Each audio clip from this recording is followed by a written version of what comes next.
I really like the iLife W400, but not enough to buy two of them, so what's this other thing? Well, it's a W450. It's just like the W400, except it adds a camera for navigation and has some updated features, like a different design main brush. iLife sent this to me in exchange for a review, but I'm going to be honest, so depending on how it goes, they may never send me anything again. But hopefully that won't happen, because this is basically a W400, just better. It's a little bit better at cleaning. It cleans almost twice as fast. It's got a lot of new app features that the other one didn't have because it didn't have an app. It lets you control a lot of its parameters, and overall, it's just a better robot. So, before I get into that, a word from my sponsor. And yes, I have a sponsor now. Nope, I can't believe it either. If you like robots, you probably like drones. What is a drone but a robot that flies? And if you want to make drone videos and post them to your monetized YouTube channel or otherwise make money with drones, you need to pass the FAA Part 107 exam. And there's no better place to learn how to do that than at Pilot Institute. Link in the description. Wow, I sound like a real commercial. It really is a great class. I took it right before my FAA test and got 98 out of 100.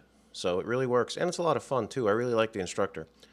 And if you use that link below, I get a little bit of money, which helps support my channel. YouTube doesn't give me any money yet. I'm not sure if it's because they think I'm a terrible person or because I have too few subscribers. I don't know, you tell me.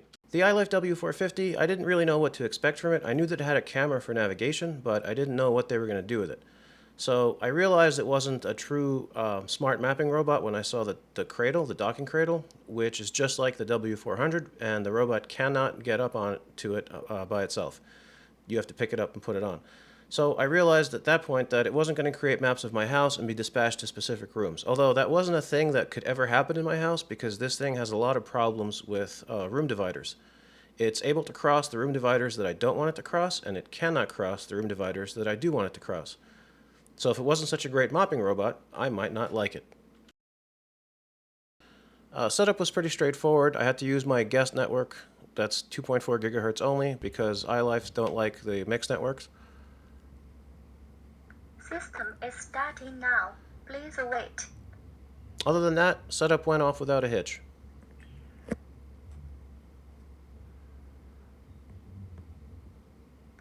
Please press the button to start cleaning. Once it says that, you hold down the mode button. Start Wi-Fi pairing. So then you have to connect to the robot's internal network, and while it's doing that and finishing up setup, I'll show you how to fill up the clean water tank. So this robot has two water reservoirs, one for clean water, one for dirty water, and that makes it extremely effective at picking up big messes, especially over a large area. So a scrubbing pad robot like the BravoJet M6 is very good at cleaning, but once that little pad gets full of dirt, it's not cleaning anymore. It's spreading that dirt all over your floor. Whereas this robot puts down clean water, agitates it with the rolling brush, scrapes it off the floor with the rubber squeegee, and then sucks it into its dirty water tank. So it's not recirculating that dirt all over the floor. It's cleaning with fresh water, clean water every time. If you plan to use a cleaning solution, make sure you fill it above that fill line. Alright, so that's about it for the setup, at least in the app. In the real world, I have to add some cleaning solution. I don't know if it actually does anything except add a smell, but the smell makes me feel like it's cleaning even better, so I guess I'll keep using it. So one of the advantages of app control for this robot is the ability to adjust its various performance parameters, and iLife lets you do this with a percentage slider, which allows for a very precise degree of adjustment. So the ability to adjust the amount of water it uses is really handy. The rolling burst speed just has to be set to maximum. There's no other way. But the thing that really interests me is the travel speed adjustment. If you slow it down, it'll clean better, and that's very exciting. So I'm going to do more tests after this video. This is just really an initial look at this thing. Another interesting thing is it lets you set the number of cleaning passes, which is another really handy feature. Slow it down, make it clean multiple times, and it'll do a really great job. All right, let's see how it uses the navigation. Start auto cleaning. So since it can't be dispatched from room to room and isn't a true navigating robot, or rather, it is a true navigating robot, not a true mapping robot, you might be wondering, what does it use the maps for? Well, mostly it's to clean more precisely. And in my short, brief test that I've done in this first look at the robot, it cleans about twice as fast as the W400. Plus, you get to see exactly where it's been because it saves those maps in the cleaning history, and that's a really cool feature. Now, what would really be nice is if it let you save the maps of each room independently, and you could then tell it which room it's in, and it could clean based on the map that it has in memory. That way you could set no-go zones and all that kind of stuff that you expect from navigating robots. This is completely possible. iLife just has to want to do it. They could do it through app and firmware updates because the robot has all the physical parts necessary to do this.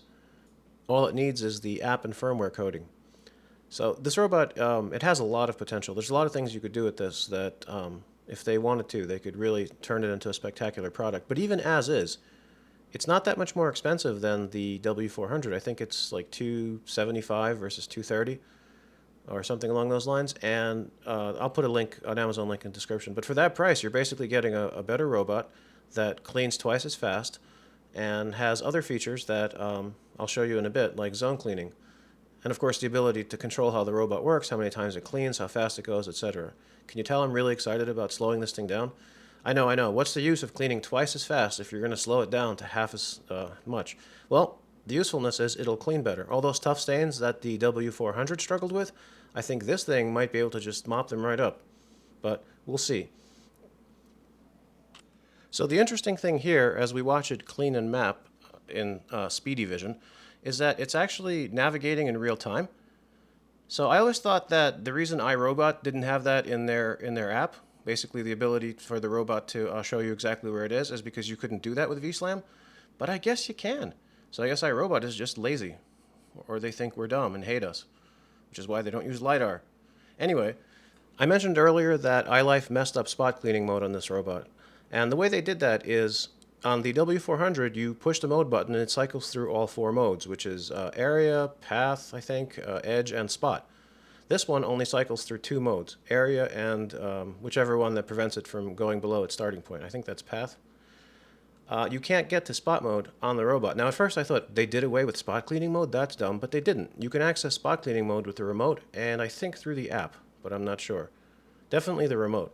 So basically, every time I want this thing to spot clean, I'm going to have to use the remote to push the button there. So I'm going to duct tape the remote to the robot. Please, iLife, fix this in a firmware update. It's pretty simple. The button just cycles through modes. There's no reason why it can't cycle through all of them. Maybe it's an oversight. Anyway, the map it's making is pretty accurate, but as I'll show you in a bit, the robot does have a problem knowing where it went if it gets off track. So here you can see it following the edges of the curtains. So it's got a time of flight sensor on the side. Again, pretty impressive, and I think the W400, based on how well it follows contours of things like doors, has that same sensor. So it cleaned the bedroom and about half the time, well actually the bedroom a little more than half the time, and the kitchen about half the time that the W400 would have, which means that it used less water, which means that it can clean more times between you having to clean it. And the one downside with these robots is you don't just change a pad and fill the reservoir. You've got to dump the dirty water out, get the hair out of it, clean the squeegee brush. It's kind of a nasty process, but you get a bunch of cleanings between having to do that. And this thing might double that, unless of course I slow it down to make it clean better. So I talked earlier about zone cleaning. And this is a feature that I'm excited about because I have this dumb floor divider between my kitchen and dining room and the rest of the house that this robot mostly can't get over, but sometimes it can, depending on whether it comes at it head on or kind of sideways. So it escapes my kitchen and just wanders the house cleaning. The W400 does. But zone cleaning lets you confine the robot to a specific place. You kind of have to guess the size of the room. I wish it would let you, again, save the room maps.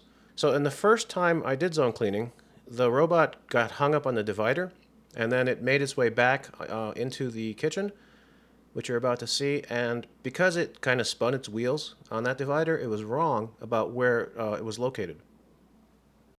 Come on, get up there, you little turd. You're making me look bad. All right, good.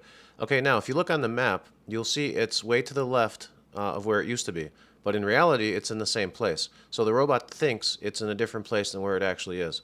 So because it spun its wheels, I don't know why, like its internal gyros didn't register no movement, but something has to be done about this.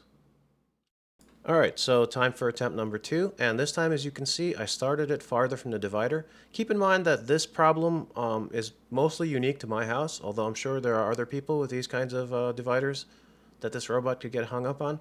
So the ability to limit where it goes is very important, and that's why I think the ability to save each room as a permanent map would be such a great thing. So this second zone cleaning attempt was a success. It did not escape into the living room, which is great. Of course, I had to step in and do a little hand mopping closer to the divider, but that's okay. I'll have to figure something else out for this specific room. But overall, I really like this robot. I'm looking forward to testing how well the new brush and the ability to slow the robot down, speed up the brush, add more water and all that, how much those things help with the cleaning. So maybe the tests that, like dried cranberry juice and whatever else I tested the W400 with and didn't do that well, maybe this robot will do better, which is pretty interesting. So even if they don't make any changes to this thing, it's definitely a keeper. It's definitely better than the W400, except, of course, for spot clean mode. Please fix that. I do not actually want to duct tape the remote to the robot. That would look so dumb. But if you don't fix spot cleaning mode, or the spot cleaning mode selection, rather, it's what I'm going to have to do. So, yeah, this is a great robot. I'm very happy that I have it. If they didn't send it to me, I would definitely buy it. But don't tell them that, because then they'll stop sending me things. I just told them, didn't I? They actually watch these things. Great. Anyway, so let's finish watching this thing, make a pretty decent map of my kitchen. And you can see it's pretty methodical in the way it cleans. It doesn't go over things twice by accident like the original one does. Although you could certainly tell it to go over things twice, and perhaps more than twice. Let me check that in the app right now. So I just checked, and it's actually 3 times. 3 cleaning passes it lets you do, which I'm pretty excited about. It also has something new, a drying mode, where it doesn't put down any new water, just picks up whatever you've spilled. So until they implement the ability to save maps, I'm going to be stuck with more creative solutions to keep this thing from escaping my kitchen. But it's nothing that I haven't had to do before. So yeah, I think this is a great robot. I think it's very well worth buying. If you already have a W400, maybe, I guess, unless you're annoyed with how long it takes, or you want it to do a better job, it's probably not worth upgrading, because the original one is really good. But if you were in the market for the W400, there is no reason not to buy the W450 instead. Great robot. I'm really looking forward to further testing. And because I'm not a monster, I'm going to let you hear the sound of the plastic being removed. So until next time, toodaloo.